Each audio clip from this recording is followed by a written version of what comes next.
नमस्कार, देश की बात में आपका स्वागत है। मैं हूं आपके साथ राहुल चौहान। खबरों पढ़ने से पहले एक नजर आज की अहम सुर्खियों पर। 2 दिवसीय दौरे पर काशी पहुंचे पीएम मोदी, एयरपोर्ट से सभा स्थल के लिए हुए रवाना।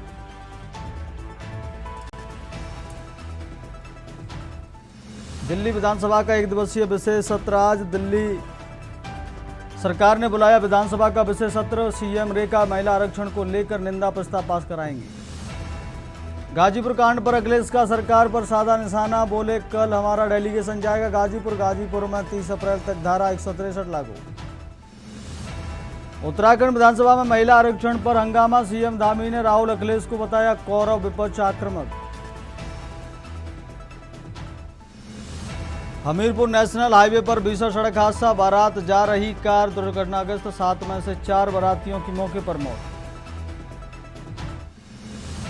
देश के कई हिस्सों में प्रचंड गर्मी का प्रकोप जारी, लगातार चढ़ रहा पारा, कई राज्य लू की चपेट में। आप देख रहे हैं के न्यूज, खबरों का सारथी।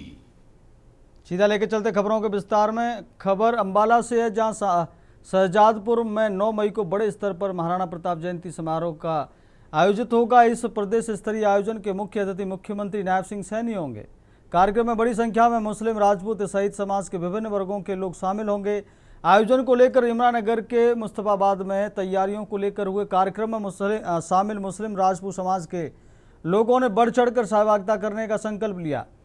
इस दौरान कृषि मंत्री श्याम सिंह राणा के पुत्र नेपाल सिंह ने लोगों से जयंती समारोह में शामिल होने की अपील की। हरियाणा विद्युत नियामक आयोग के सदस्य मुकेश गर्ग ने सामाजिक एकजुटता बनाए रखने पर जोर दिया।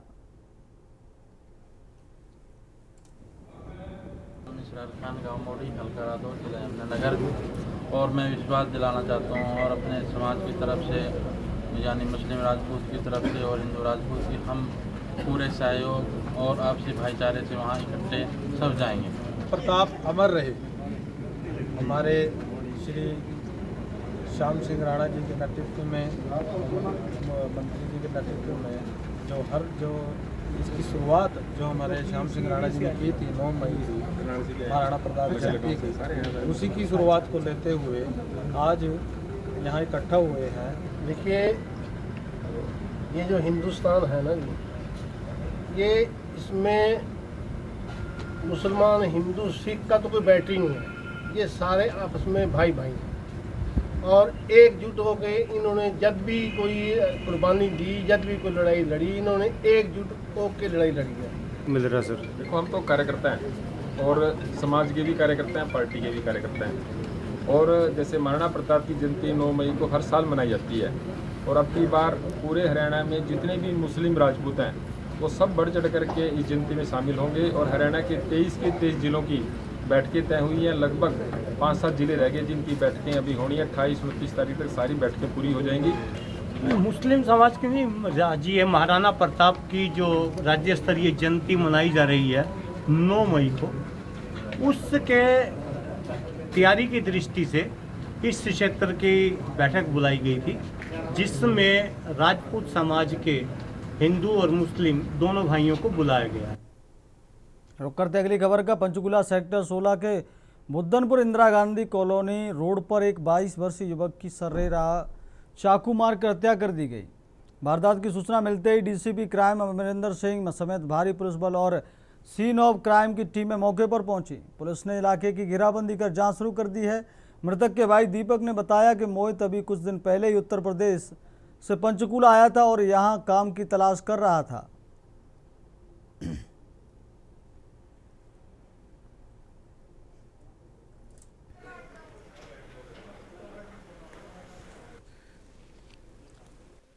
ऐसा इस मामले में अभी कर रहे हैं, देख रहे हैं भैया। सर, हत्या हुई है, क्या नाम है? हाँ, इसमें हत्या मोहित की। अच्छा, मोहित नाम का लड़का है, 20 साल की उम्र है। कितने लोगों ने की है सर हत्या? उसमें 2-3 आदमियों का नाम आ रहा है, वो देख रहे हैं। ठीक है। अब ये नहीं पता, हम तो घर में अपना सो रहे थे। हाँ। अभी फोन आया जस्ट उसके भाई का। हाँ। ठीक है, हम तो कह रहे हैं वो छुरी मार दिए। अब किसने मारी किसने अभी पक्का पता नहीं है। बाकी एक को ले गए, जो छोड़ने गया था। हाँ। उसको लेके गए हैं। अब देखो क्या पूछताछ होगी, बाकी पुलिस कुछ वाले पता अंदर। लगा क्यों झगड़ा हुआ है, कौन कितने लोग? कुछ भी नहीं पता सर जी, सारे सो रहे थे, वो गांव से अभी आए, जस्ट हम 10-15 दिन 10 दिन हुए हैं मार। रुक करते अगली खबर का। फरीदाबाद के पौष इलाके सेक्टर 15A में आवारा पशुओं का कहर थमने का नाम नहीं ले रहा है।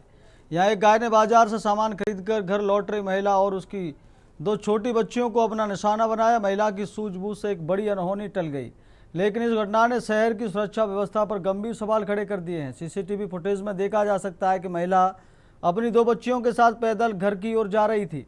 तभी रास्ते में खड़ी एक गाय ने अचानक छोटी बच्ची की ओर जोरदार टक्कर मारकर जमीन पर गिरा दिया। जैसे ही मां अपनी बच्ची को बचाने के लिए आगे बढ़ी, गाय ने उस पर भी हमला कर दिया। खतरे को भांपते हुए मां ने फुर्ती दिखाई और अपनी दोनों बच्चियों को लेकर वहां से भागकर अपनी जान बचाई।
रुक करते अगली खबर का। यमुनानगर जगाधरी रेलवे स्टेशन पर उस वक्त हड़कंप मच गया जब प्लेटफॉर्म नंबर 2 पर एक व्यक्ति संदिग्ध परिस्थितियों में मृत पाया गया। सूचना पर मिलते ही जीआरपी मौके पर पहुंची और शव को कब्जे में लेकर जांच शुरू की। जीआरपी के सब इंस्पेक्टर बोधराज ने मामले की जानकारी देते हुए बताया कि उन्हें रेलवे स्टेशन के प्लेटफॉर्म नंबर 2 पर एक अज्ञात व्यक्ति के अचेत अवस्था में पड़े होने की सूचना मिली थी। जब पुलिस टीम मौके पर पहुंची तो पाया कि उसकी मृत्यु हो चुकी थी। पुलिस द्वारा मृतक की तलाशी लेने पर उसकी जेब से एक आधार कार्ड बरामद हुआ, जिससे उसकी पहचान परमेश्वर 58 वर्ष के रूप में हुई। आधार कार्ड के अनुसार मृतक उत्तर प्रदेश के सुल्तानपुर जिले का निवासी था। पुलिस ने तुरंत प्राप्त जानकारी के आधार पर उनके गांव में परिजनों को सूचित किया। व्हाइट रेलवे पुलिस जांच अधिकारी ने बताया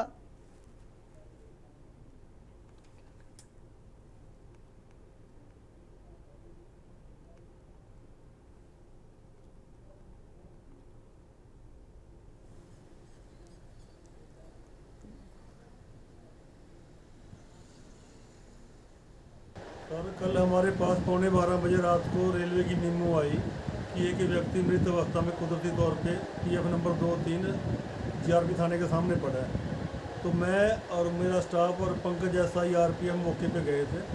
तो वो बंदा मृत अवस्था में पड़ा, उसकी हमने जामा तलाशी ली। उसकी जेब से एक आधार कार्ड मिला, जिला सुल्तानपुर UP। तो उसके बाद हम डेड बॉडी को शनाख्त के लिए 72 घंटे सिविल अस्पताल यमुनानगर मोर्ची में रखवा दिया। तो फिर अब मैंने उसके घर पे सुबह उठ के और सूचना दी है। रुक करते अगली खबर का। अंबिकापुर सरगुजा संभाग में सोमवार शाम मौसम ने अचानक गड़बड़ ले ली। इस भीषण गर्मी के बीच आए आंधी तूफान और झमाझम बारिश ने जहां एक ओर लोगों को तपिश से राहत दी, वहीं दूसरी ओर आकाशीय बिजली गाज ने भारी तबाही मचाई है। संभाग के बतौली विकासखंड में बिजली गिरने से 16 मवेशियों की मौत की खबर सामने आई है। सोमवार शाम को आसमान से में अचानक घने बादल छा गए, जिसके बाद पूरे संभाग में तेज हवाओं के साथ जोरदार बारिश हुई। इस बदलाव से तापमान में गिरावट दर्ज की गई और लोगों को चिलचिलाती धूप से सुकून मिला। हालांकि इस दौरान गरज चमक के साथ कई स्थानों पर आकाशीय बिजली भी गिरी। सबसे दुखद घटना विकासखंड बतौली के ग्राम गोविंदपुर से सामने आई है, जहां यहां तेज गरज के साथ आकाशीय बिजली गिरने की चपेट में आने से 16 मवेशियों की मौके पर ही मौत हो गई। इस घटना के बाद पशुपालकों में शोक की लहर है और उन्होंने इस प्रशासन के से मुआवजे की मांग की है।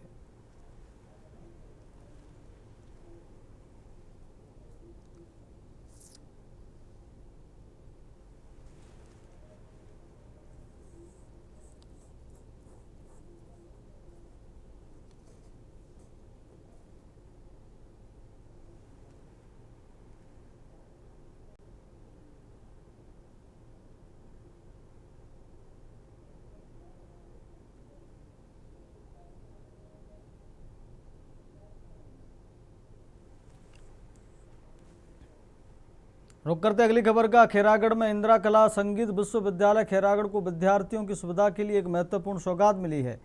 छत्तीसगढ़ शासन द्वारा प्रदत्त 55 सीटर वातानुकूलित बस को राज्यपाल एवं कुलाधिपति रमेन डेका ने हरी झंडी दिखाकर रवाना किया। इस पहल से विद्यार्थियों के आवागमन में बड़ी सुविधा मिलने की उम्मीद है। कुलपति प्रोफेसर डॉक्टर लवली शर्मा ने पूर्व में एसी बस और एम्बुलेंस की मांग की थी, जिस पर शासन ने त्वरित स्वीकृति दी। बस विश्वविद्यालय को मिल चुकी है, जबकि एम्बुलेंस सेवा भी जल्द शुरू होगी। बस के आगमन पर विधिवत पूजा अर्चना की गई। अधिकारियों और कर्मचारियों ने इसे विश्वविद्यालय की बड़ी उपलब्धि बताया। नई बस से विशेष रूप से उन विद्यार्थियों को लाभ मिलेगा जो सांस्कृतिक कार्यक्रमों के लिए प्रदेश और राज्य के बाहर जाते हैं। इससे उनका सफर सुरक्षित और सुविधाजनक होगा। कार्यक्रम में विश्वविद्यालय के कई अधिकारी कर्मचारी उपस्थित रहे।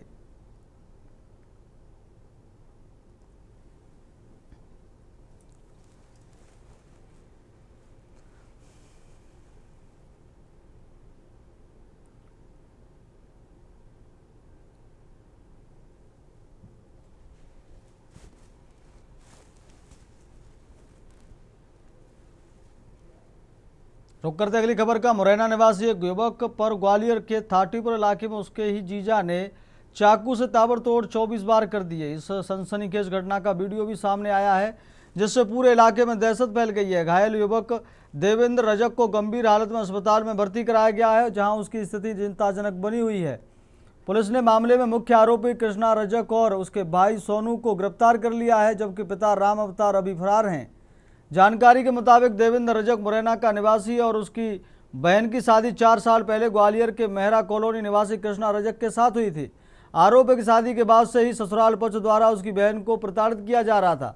25 अप्रैल को देवेंद्र अपनी बहन के ससुराल ग्वालियर पहुंचा था ताकि विवाद सुलझाया जा सके, लेकिन बातचीत के दौरान विवाद इतना बढ़ गया कि आरोपी कृष्णा रजक घर से चाकू लेकर आया और देवेंद्र पर हमला कर दिया। हमले में देवेंद्र को पेट, गर्दन, पीठ और सीने पर गंभीर चोटें आई और वह खून से लथपथ होकर सड़क पर गिर पड़ा। घटना के बाद आरोपी मौके से फरार हो गया। घटना की सूचना मिलते ही पुलिस सक्रिय हुई और वीडियो के आधार पर कार्रवाई करते हुए 2 आरोपियों को गिरफ्तार कर लिया। घायल युवक का इलाज जारी है।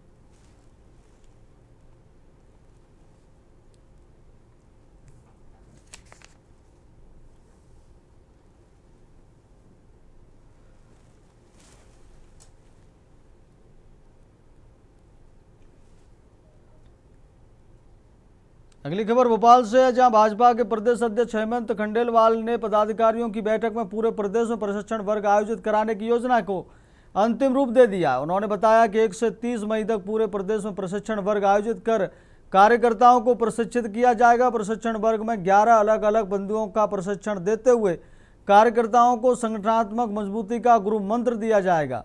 प्रदेश अध्यक्ष ने कहा कि संगठन को सक्रिय बनाने के लिए जल्द ही प्रदेश कार्य समिति की घोषणा भी कर दी जाएगी। दावा किया कि कार्य समिति की पहली बैठक प्रदेश के ऐतिहासिक ओरछा के भगवान श्री राम के दरबार में आयोजित की जाएगी। उन्होंने भाजपा के वरिष्ठ जनों को अन्य जिम्मेदारियां भी शीघ्र ही सौंपे जाने की दावा किया है।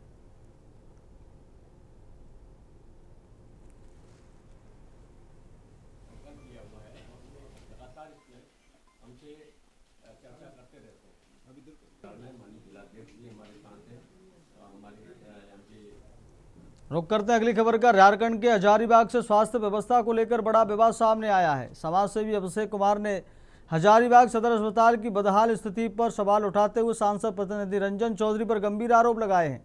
अभिषेक कुमार का कहना है कि सांसद प्रतिनिधि केवल अस्पताल का दौरा कर फोटो खिंचवाने तक सीमित हैं, जबकि जमीनी स्तर पर किसी तरह का सुधार नहीं दिख रहा है। उन्होंने आरोप लगाया कि अस्पताल की स्थिति लगातार बिगड़ती जा रही है, लेकिन जिम्मेदार लोग आंखें मूंदे बैठे हैं। उन्होंने बताया कि सदर अस्पताल में मरीजों को बुनियादी सुविधाओं की भारी कमी का सामना करना पड़ रहा है।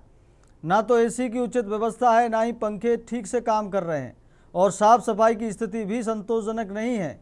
भीषण गर्मी में मरीजों और उनके परिजनों को काफ़ी परेशानी झेलनी पड़ रही है। अक्षय कुमार ने कहा कि इस स्थिति के लिए स्थानीय जनप्रतिनिधि जिम्मेदार हैं और उन्होंने जनता की समस्याओं पर गंभीरता से ध्यान देना चाहिए।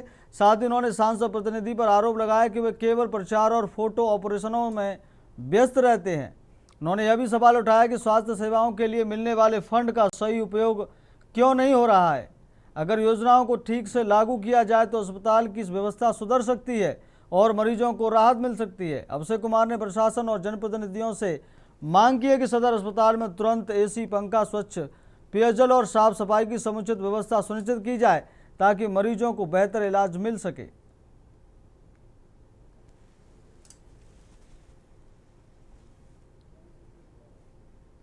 रुक करते अगली खबर का। हजारीबाग नगर निगम में मेयर अरविंद कुमार राणा के 1 महीने के रिपोर्ट कार्ड को लेकर अब सियासी और सामाजिक हलकों में सवाल उठने लगे हैं। समाजसेवी अक्षय कुमार ने मेयर की कार्यशैली पर तीखा सवाल खड़ा किया है। अक्षय कुमार का कहना है कि रिपोर्ट कार्ड में भले ही कई विकास कार्यों का दावा किया गया हो, लेकिन जमीनी हकीकत इससे बिल्कुल अलग है। उनके मुताबिक शहर की जनता आज भी पानी, नाली और साफ सफाई जैसी बुनियादी सुविधाओं के लिए परेशान है। उन्होंने सवाल उठाते हुए कहा कि मेयर को यह स्पष्ट करना चाहिए कि शहर के किस इलाके में इन समस्याओं का स्थायी समाधान किया गया है।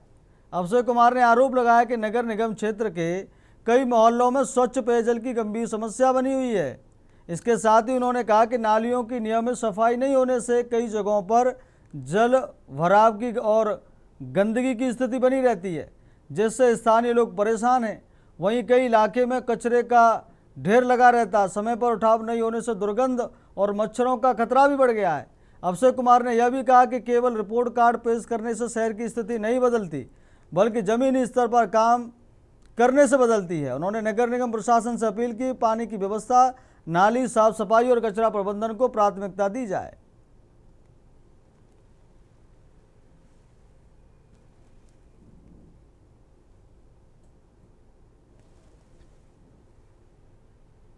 रुक करते अगली खबर का। हजारीबाग से एक बड़ी शैक्षणिक व्यवस्था पर सवाल खड़े करने वाली खबर सामने आई है।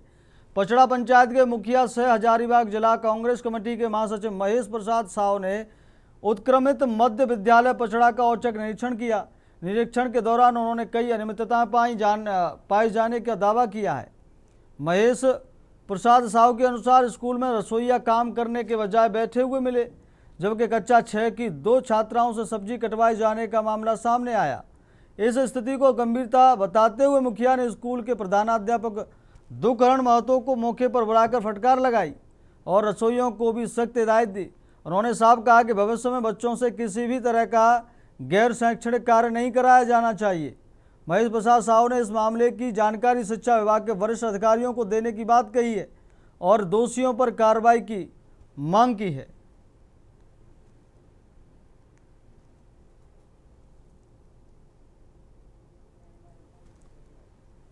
रुक करते अगली खबर का। झारखंड के हजारीबाग स्थित शेख भिखारी मेडिकल कॉलेज एवं अस्पताल में उस समय अराजकता का माहौल व्याप्त हो गया जब राज्य के स्वास्थ्य मंत्री इरफान अंसारी की मौजूदगी में एक पत्रकार पर भीड़ ने हिंसक हमला कर दिया।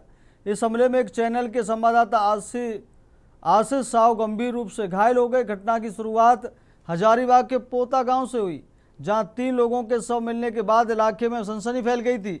शवों को पोस्टमार्टम के लिए शेख भिखारी मेडिकल कॉलेज लाया गया था।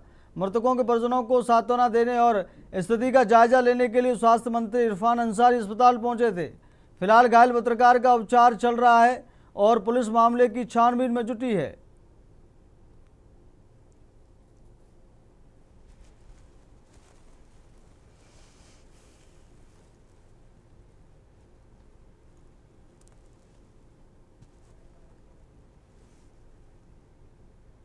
रुक करते अगली खबर का। गाजीपुर कटारिया गांव में सियासत तेज, आज पहुंचेगा सपा का 4 सदस्यीय प्रतिनिधिमंडल। प्रतिनिधिमंडल में पूर्व मंत्री राम आश्रय विश्वकर्मा शामिल, विधायक किशुन साहू भी प्रतिनिधिमंडल का हिस्सा होंगे। सीमा राजभर और रीता विश्वकर्मा भी टीम में शामिल।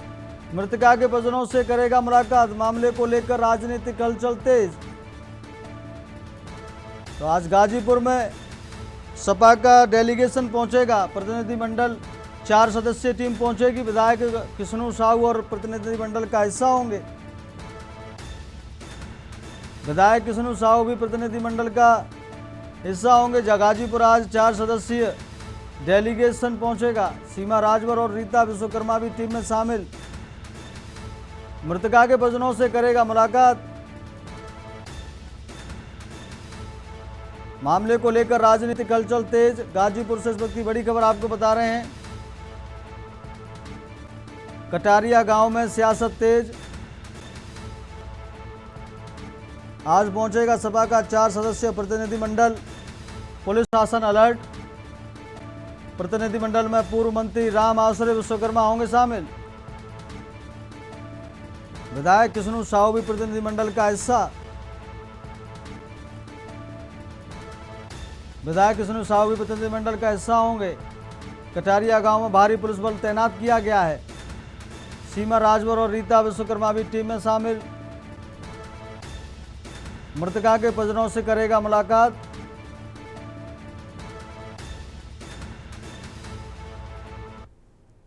रुक करते अगली खबर का। सीतापुर इंटरमीडिएट में फेल छात्रा ने की आत्महत्या। छात्रा ने जहरीला पदार्थ निगल कर दी अपनी जान। जिला अस्पताल में इलाज के दौरान हुई मौत। पुलिस ने सबको पोस्टमार्टम के लिए भेजा। हिंदू कन्या पाठशाला की छात्रा थी मृतका। छात्रा की मौत से परिवार में पसरा मातम। नगर कोतवाली के मुंशीगंज मोहल्ले का पूरा मामला।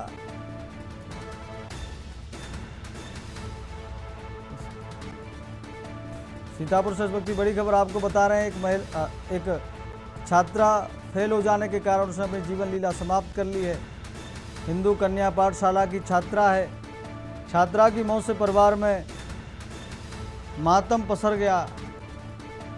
नगर कोतवाली के मुंशीगंज मोहल्ले का पूरा मामला बताया जा रहा है। इंटरमीडिएट में फेल छात्रा ने की आत्महत्या।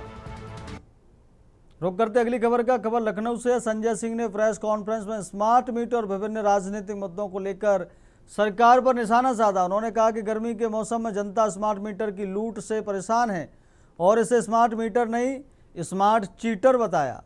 उनका दावा है कि करीब 80 लाख प्रीपेड स्मार्ट मीटर में ज़्यादा बिल आ रहे हैं। इसके विरोध में आम आदमी पार्टी 3 मई से अभियान शुरू करेगी, जिसमें शंख ताली और थाली बजाकर विरोध जताया जाएगा। उन्होंने रोजगार दो सामाजिक न्याय यात्रा का जिक्र करते हुए बताया कि जिसके 4 चरण पूरे हो चुके हैं और 20 मई को गाजियाबाद में इसका समापन होगा। 16 से 20 मई के बीच मेरठ और गाजियाबाद में बड़ी सभाएं भी आयोजित की जाएंगी। संजय सिंह ने कहा कि ममता बनर्जी पश्चिम बंगाल में फिर से चुनाव जीतेंगे और सरकार बनाएंगी।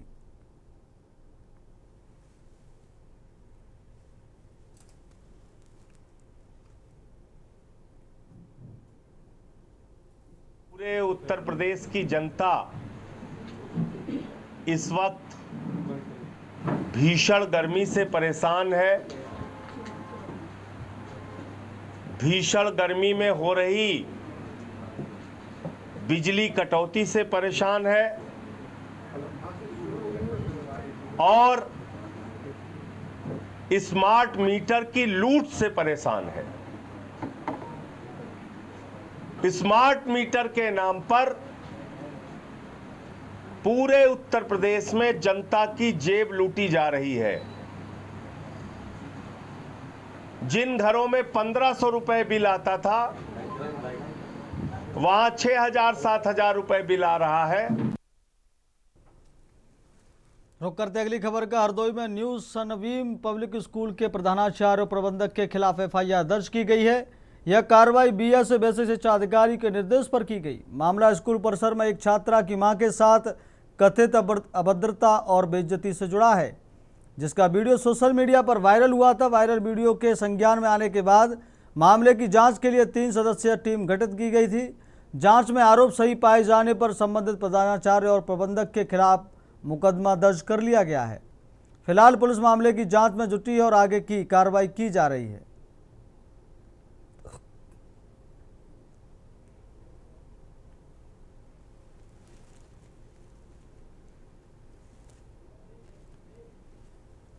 वक्त हो गया छोटे से ब्रेक का। ब्रेक के बाद जल्द लौटेंगे।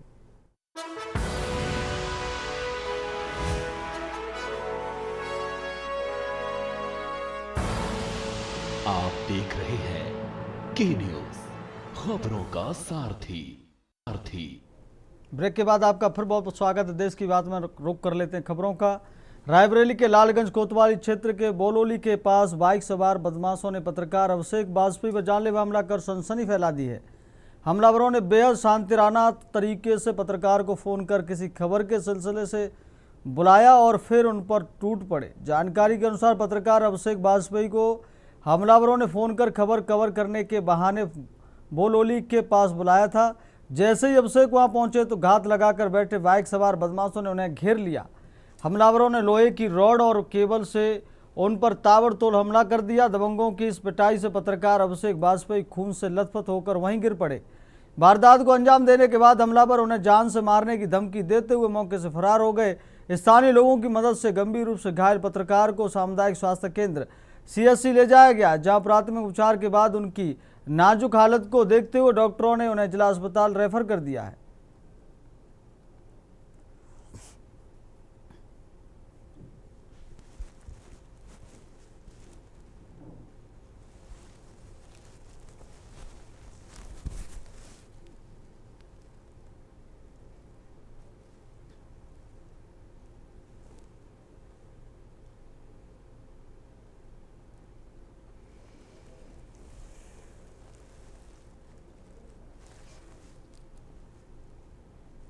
रुक करते अगली खबर का। उत्तर प्रदेश में आसमान से बरसती आग को भीषण लू को देखते हुए मुख्यमंत्री योगी आदित्यनाथ ने स्कूलों और बच्चों की सुरक्षा के लिए व्यापक रणनीति तैयार की है। सरकार ने स्पष्ट किया है कि बच्चों के स्वास्थ्य से कोई समझौता नहीं किया जाएगा और स्कूलों में हीट वेव से बचाव के सभी पुख्ता इंतजाम अनिवार्य होंगे। सभी स्कूलों में गर्मी से निपटने के लिए ORS, ग्लूकोज और जीवन रक्षक दवाओं की उपलब्धता सुनिश्चित करने के निर्देश दिए गए हैं। दोपहर 12 बजे से 3 बजे तक की कड़ी धूप में बच्चों को बाहर न निकलने की सलाह दी गई है। खेलकूद या अन्य बाहरी गतिविधियों को सुबह के समय ही सीमित करने को कहा गया है। विद्यार्थियों की रोग प्रतिरोधक क्षमता बनाए रखने के लिए आयरन की गोलियां को वितरण किया जाएगा। सरकार ने इस बार गर्मी से निपटने के लिए डेटा आधारित रणनीति अपनाई है। जिलाधिकारियों को निर्देश दिया गया है कि वे रोजाना गर्मी के स्तर और स्कूलों की व्यवस्थाओं की समीक्षा करें। स्कूलों में शुद्ध पेयजल और बच्चों के बैठने के लिए पर्याप्त छायादार स्थान की व्यवस्था हो अनिवार्य कर दिया गया है। मिड डे मील की गुणवत्ता और उसे बनाने की व्यवस्था पर विशेष जोर दिया जा रहा है ताकि गर्मी में भोजन खराब ना हो।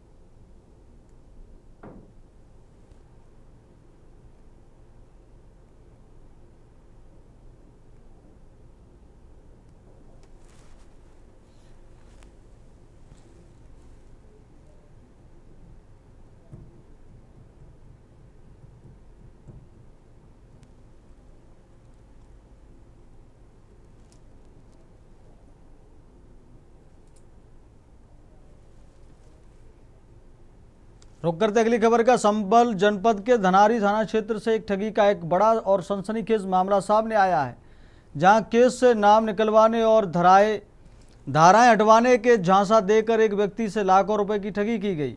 मामला गांव करेला की मड़ैया मजरा सुल्तानगढ़ का है। पीड़ित जगपाल पुत्र प्रहलाद के अनुसार उनके और उनके भाई के खिलाफ गांव के ही रामकिशन द्वारा दर्ज कराए गए मुकदमे के बाद कुछ लोगों ने उन्हें झांसे में लिया। आरोप है कि रामवीर और उसके साले पप्पू ने खुद को पुलिस से करीबी बताते हुए केस से नाम हटवाने और धाराएं कम कराने का भरोसा दिया और इसके बदले पैसे की मांग की। पीड़ित के मुताबिक अक्टूबर से 15 जनवरी 2026 के बीच उनसे 3.50 लाख रुपए नकद और 1.03 लाख रुपए ऑनलाइन ट्रांसफर कर कुल 4.53 लाख रुपए की ठगी की। बाद में जब कोई काम नहीं हुआ और उनका भाई जेल चला गया तो पैसे वापस मांगने पर आरोपियों ने टालमटोल शुरू कर दी। पीड़ित के पास ऑनलाइन ट्रांजैक्शन डिटेल और ऑडियो रिकॉर्डिंग जैसे सबूत भी मौजूद हैं। मामले को लेकर पीड़ित ने पुलिस के अधीक्षक संभल से शिकायत कर निष्पक्ष जांच और आरोपियों पर सख्त कार्रवाई की मांग की है। फिलहाल पुलिस मामले की जांच में जुटी हुई है।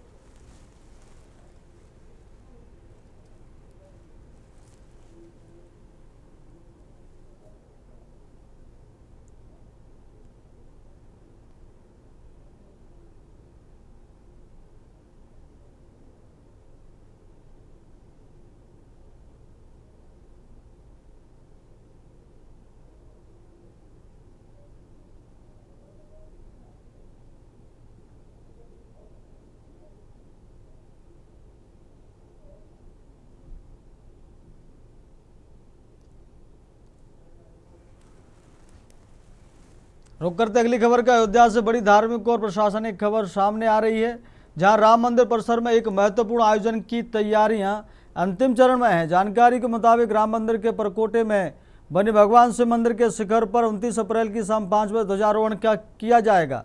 यह ध्वजारोहण सीएम योगी द्वारा किया जाएगा। कार्यक्रम से पहले मुख्यमंत्री सीएम योगी रामलला और हनुमानगढ़ी में दर्शन पूजन भी करेंगे। इधर तैयारियों का जायजा जिला प्रशासन द्वारा लगातार लिया जा रहा है।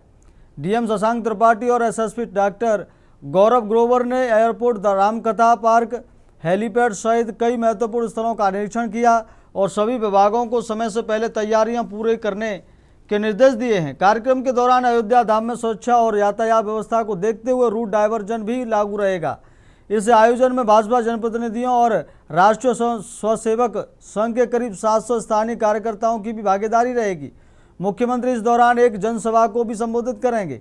कार्यक्रम स्थल पर परकोटे के उत्तर पूर्वी कोने में मंच और पूर्व दिशा में वीआईपी बैठने की विशेष व्यवस्था की गई है। साथ ही प्रसाद वितरण का भी आयोजन होगा।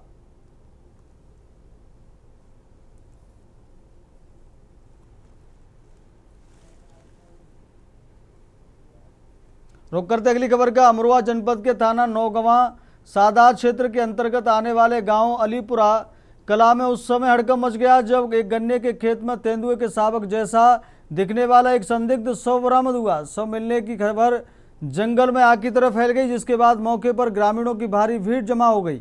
इलाके में तेंदुए की मौजूदगी की आशंका से ग्रामीणों के बीच दहशत का माहौल बना हुआ है।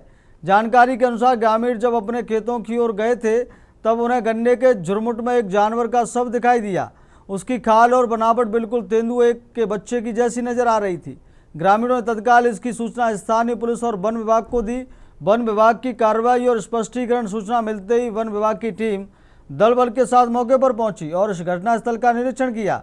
वन अधिकारियों ने शव को अपने कब्जे में लेकर शुरुआती जांच शुरू कर दी। हालांकि प्राथमिक जांच के बाद अधिकारियों ने ग्रामीणों के डर को कम करने का प्रयास किया है। प्रथम दृष्टया यह मत जीव तेंदुए का शावक नहीं बल्कि एक जंगली बिल्ली, जंगल कैट प्रतीत हो रही है। जंगली बिल्ली के शरीर की बनावट और रंग रूप काफी हद तक तेंदुए के शावक से मिलता है।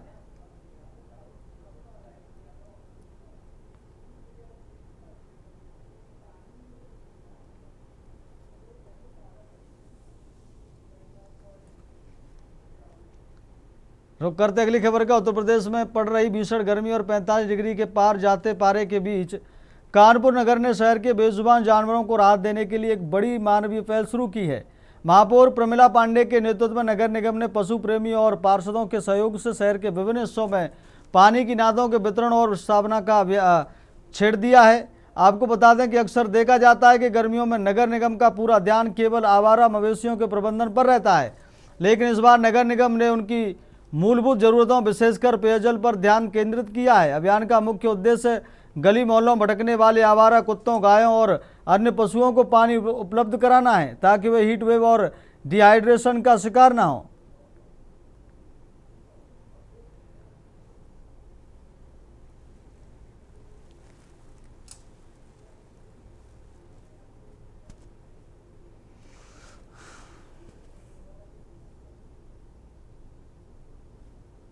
बेटा हमारा ये हमारे जो गाय हैं और उनके बच्चे हैं, अगर वो सड़क पर हैं तो ये इन जुओं के जो बच्चे हैं ये हमारे नगर निगम से ले जाते हैं और उनकी पूरी सेवा करते हैं। मेरा सिर्फ सेवा करना हमारा धर्म है और मैं सर्दियों में भी और अब इस आदमी के लिए तो सबके लिए हमने पानी की व्यवस्था, प्याऊ की व्यवस्था किया है, लेकिन आज तो सबसे बड़ी व्यवस्था है हमारे गौ माता के लिए, वो आज है तो सच्ची सेवा है।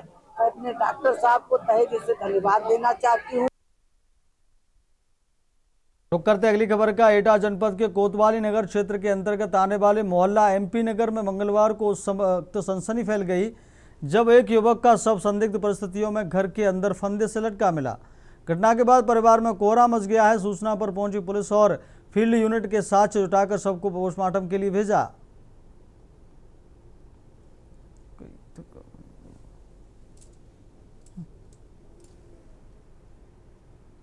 रुक करते अगली खबर का भीषण गर्मी को देखते हुए कानपुर प्राणी उद्यान में जानवरों और पक्षियों को राहत देने के लिए विशेष इंतजाम किए गए हैं। बढ़ते तापमान से बचाव के लिए बाड़ों में कूलर, स्प्रिंकलर और फॉगिंग सिस्टम लगाए गए हैं ताकि वातावरण ठंडा बना रहे और जानवरों को हीट से राहत मिल सके। पक्षियों के लिए भी अलग व्यवस्था की गई है। उनके बाड़ों में खस के पर्दे लगाए गए हैं और समय समय पर ठंडी बौछारें की जा रही हैं जिससे तापमान नियंत्रित रखा जा सके।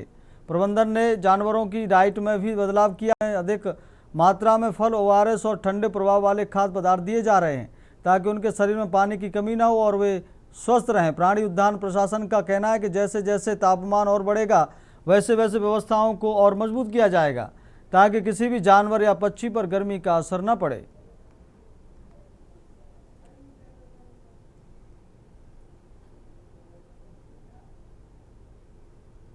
जैसे गर्मी अभी से शुरुआत हो गया है तो इसको देखते हुए हम लोगों ने जो सबसे पहले तो जो उनका इंक्लोजर्स है उसको उसमें ठंडक कैसे प्रदान करी जाए उसके लिए हम लोगों ने जो है कि फव्वारे और वाटर कूलर का इस्तेमाल कर रहे हैं। इसके अलावा जो उनके लॉन है उस पर भी हम स्प्रिंकलर कर रहे हैं ताकि वो एक इन्वायरमेंट जो है ठंडा रहे। इसके अलावा जो भी एक गेंडा हैं और भी जानवर हैं तो उसके जो वाटर के जो भी पॉन्ड्स हैं उसको फिल किए गए हैं। इसके अलावा जो उनके डाइट्स हैं उसमें भी जो सीजनल फल हैं, जो आपके तरबूज हैं, खरबूजा है, खीरा है, वो सब भी उनकी डाइट में दिए जा रहे हैं ताकि उनको प्रॉपर ठंडी मिले और गर्मी से वो जो है बच सके।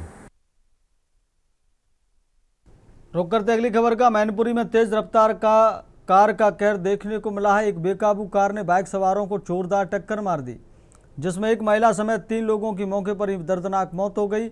हादसे के बाद चालक मौके से फरार हो गया। हादसा थाना कोतवाली मैनपुरी क्षेत्र के शीतला देवी मंदिर के पास हुआ है जहां तेज रफ्तार कार ने बाइक सवारों को टक्कर मार दी।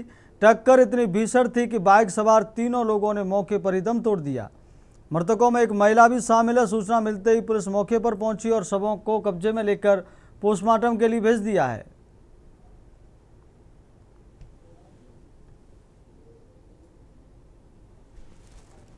मिली थी कि एक बाइक पे दो पुरुष और एक महिला बैठी हुई थी और थाना कोतवाली क्षेत्र में से गुजर थे। अपोजिट डायरेक्शन एक कार आती है, उस दोनों में टक्कर हो जाती है जिससे बाइक का बैलेंस बिगड़ता है और तीनों लोग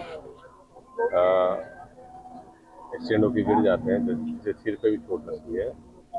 तत्काल मौके पर पुलिस और अन्य लोग पहुँचते हैं। जो घायल जो एक्सीडेंट में जो व्यक्ति थे उनको तत्काल आपको हॉस्पिटल पहुंचाया जाता है।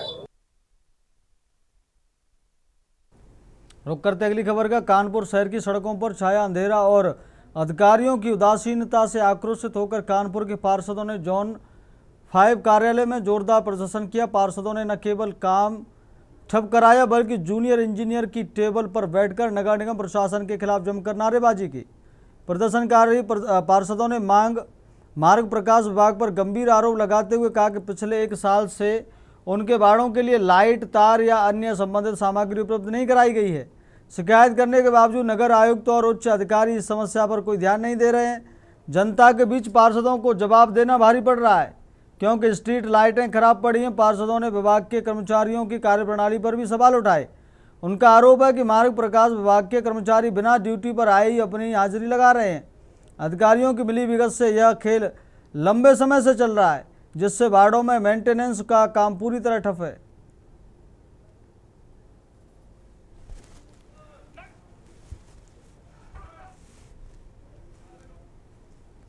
रुक करते अगली खबर का। नोएडा शहर की स्वच्छता व्यवस्था को चाक चौबंद करने और आम जनता की सुविधा के लिए नोएडा प्राधिकरण ने एक बड़ा कदम उठाया है। अगले 10 दिनों के भीतर शहर के 100 से ज़्यादा बंद बड़े सार्वजनिक शौचालयों को दोबारा शुरू कर दिया जाएगा। प्राधिकरण ने शहर के कुल 150 शौचालयों के रखरखाव और संचालन की जिम्मेदारी एक निजी एजेंसी को 10 साल के लिए सौंपी दी है। इस फैसले से न केवल शहर की साफ सफाई व्यवस्था सुधरेगी बल्कि प्राधिकरण के खजाने में भी भारी बढ़ोतरी होगी।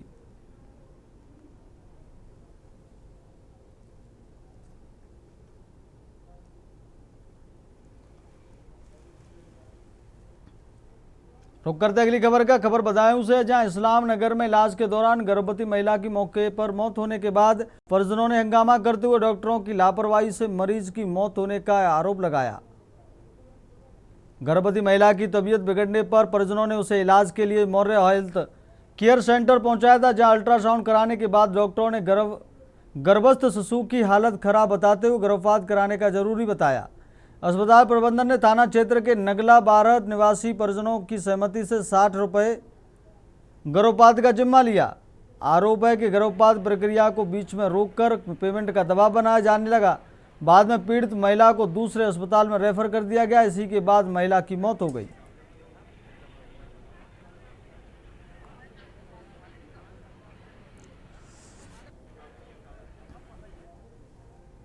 रुक करते अगली खबर का। कानपुर कैंट स्थित पीएम केंद्रीय विद्यालय में आज खेल और उत्साह का अनोखा संगम देखने को मिला, जहां 55वीं संभागीय खेलकूद प्रतियोगिता के अंतर्गत क्रिकेट प्रतियोगिता का भव्य शुभारंभ किया गया।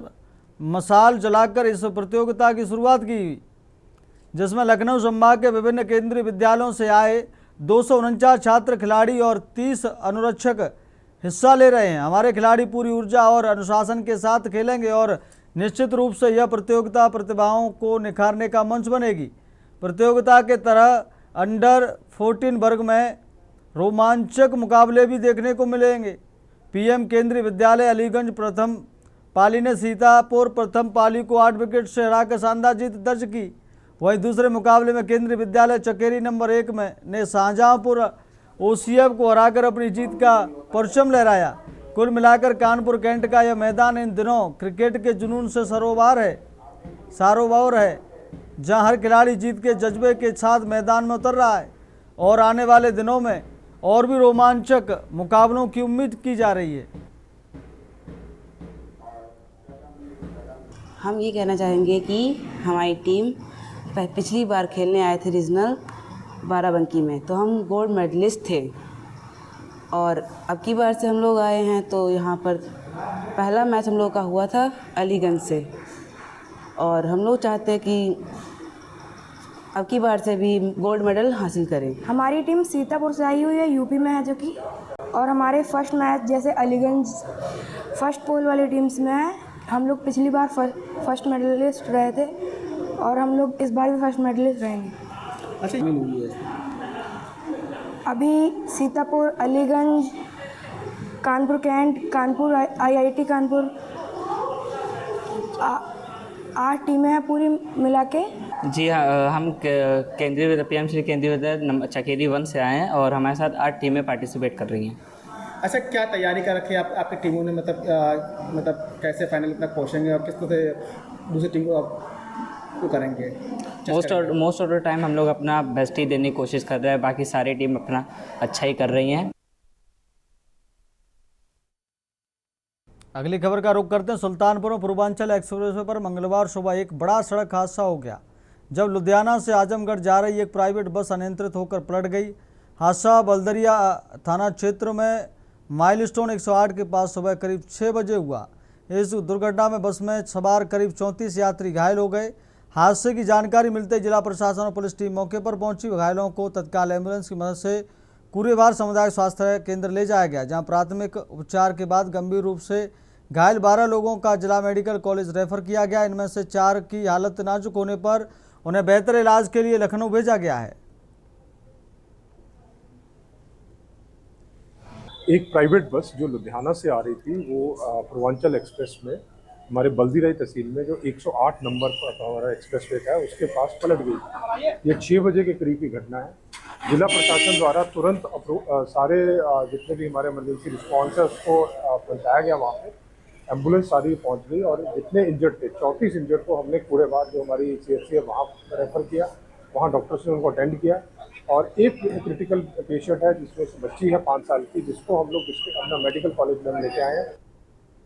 रुक करते अगली खबर का। फर्रुखाबाद के मऊ दरवाजा थाना क्षेत्र में एक सनसनीखेज घटना सामने आई है, जहां शादी कराने से मना करने पर बेटों ने अपने ही 70 वर्षीय पिता राम सनई पाल की हत्या कर दी। घटना ग्राम अर्रा पहाड़पुर में बीती रात करीब 11 बजे की है। बताया जा रहा है कि राम सनई अपने बेटों अनिल और ओमकार के साथ घर में रहते थे। किसी बात को लेकर हुए विवाद के दौरान दोनों बेटों ने पिता के सिर पर हथियार से हमला कर दिया, जिससे उनकी मौके पर ही मौत हो गई।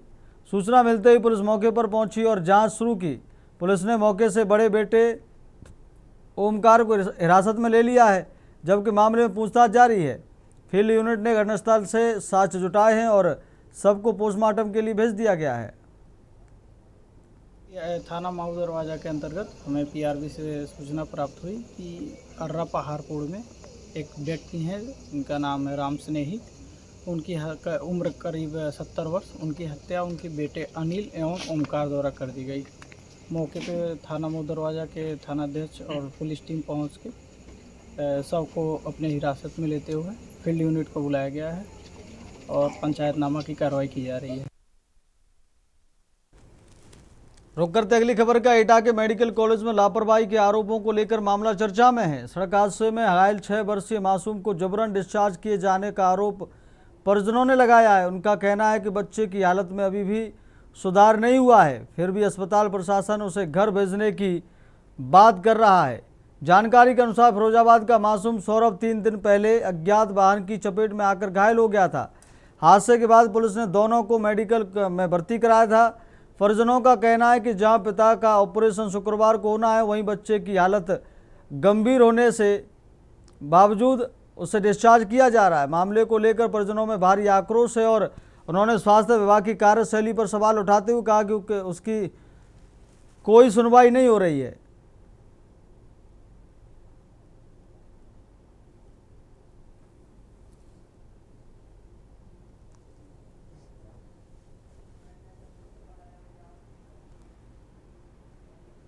लखनऊ से इस वक्त की बड़ी खबर आपको बता रहे हैं। अखिलेश यादव का गाजीपुर दौरा स्थगित। लखनऊ से इस वक्त की बड़ी खबर आपको बता रहे हैं। अखिलेश यादव का गाजीपुर दौरा स्थगित। सपा कार्यालय ने पत्र जारी कर दी जानकारी। कानून व्यवस्था सामान्य होने पर दौरे की बात। लखनऊ से इस वक्त की बड़ी जानकारी आपको बता रहे हैं। अखिलेश ने आज गाजीपुर जाने का किया था ऐलान। अखिलेश यादव का गाजीपुर दौरा स्थगित। लखनऊ से इस वक्त की बड़ी खबर आपको बता रहे हैं। सपा कार्यालय ने पत्र जारी कर दी जानकारी।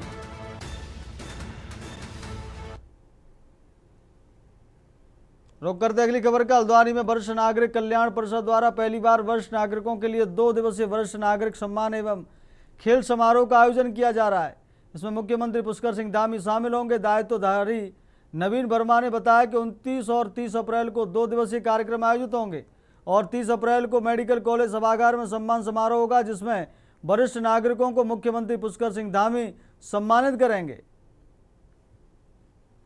माननीय मुख्यमंत्री जी की जो परिकल्पना है वरिष्ठ नागरिकों को लेकर और उनका जो उनकी सोच है, उनका जो विजन है, उसको दृष्टिगत करते हुए हमने ये बहुत एक भव्य कार्यक्रम वरिष्ठ नागरिकों के सम्मान का पूरे प्रदेश भर के वरिष्ठ नागरिक जिन्होंने अपने क्षेत्र में बहुत ही उत्कृष्ट कार्य किए हैं, उनको करके यहाँ पर माननीय मुख्यमंत्री जी के हाथों सम्मानित किया जाएगा।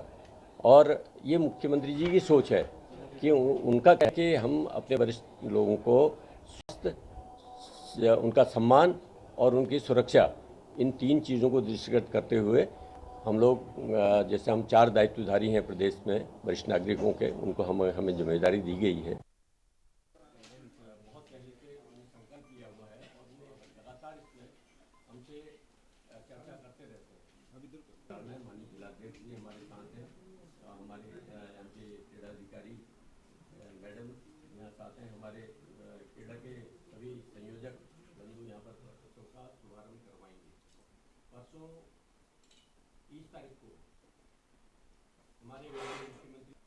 वरिष्ठ नागरिकों का सम्मान समारोह करेंगे। इसके साथ साथ ही जो हमारे सीनियर सिटीजन जो खेल में भागीदारी कर रहे हैं, उनके विजेताओं को वहाँ पर हर जिले से जो ऐसे मतलब लोगों को जिन्होंने अपने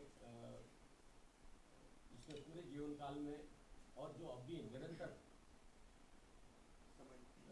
वरिष्ठ नागरिकों के जो समाज के लिए रुक कर लेते हैं अगली खबर का। अयोध्या में पश्चिम बंगाल चुनाव प्रचार थमने के बाद साधु संतों की प्रतिक्रिया सामने आई हैं। संतों ने दावा किया है कि इस बार नरेंद्र मोदी और योगी आदित्यनाथ की सभाओं का भाजपा को लाभ मिलेगा और पश्चिम बंगाल में सरकार बदल सकती है। संतों का कहना है कि ममता बनर्जी के नेतृत्व वाली सरकार के खिलाफ जनता में नाराजगी है और इस बार बदलाव की संभावना है। उन्होंने आरोप लगाया कि राज्य की जनता अब अराजकता और गुंडागर्दी से मुक्ति चाहती है और चुनाव में इसका असर देखने को मिल सकता है। बहुत गहमा-गहमी है बंगाल के भूमि में और इस बार का चुनाव बहुत जबरदस्त चुनाव हो रहा है। बंगाल की भूमि क्रांति की भूमि रही है। बंगाल में ही बंकिम चंद्र चटर्जी जी ने आनंद मठ लिखा था और उसी का एक अंश जो आज भी हम सदन में खड़े होकर वंदे मातरम गाते हैं, और वो वंदे मातरम पूरे देश के क्रांतिकारियों के लिए एक ध्येय वाक्य बन गया था, एक अमृत वाक्य बन गया था। यूपी का सिंघम पश्चिम बंगाल पहुंच गया है और जो ममता जी के राज में गुंडागर्दी चलता था, अब शांति से चुनाव होगा। और अभी ममता बनर्जी जी सब्जी खरीदने गई थी। अब बताइए, सनातन में उनका आस्था है नहीं। अगर सनातन में ममता बनर्जी जी की आस्था होती तो सब्जी खरीदने क्यों जाती। देखिए, पश्चिम बंगाल की जनता जनार्दन पूर्ववर्ती टीएमसी सरकार के कुशासन अराजकता से मुक्ति चाहता है और इसको लेकर के पूरे पश्चिम बंगाल के जनमानस ने कुशासन और अराजकता से जो है मुक्ति के लिए भारतीय जनता पार्टी के पक्ष में अपना आशीर्वाद और अपना मत दिया है। फिलहाल देश की बातों मेरे साथ इतना ही। मुझे दीजिए इजाजत। देखते रहिए के न्यूज इंडिया। नमस्कार।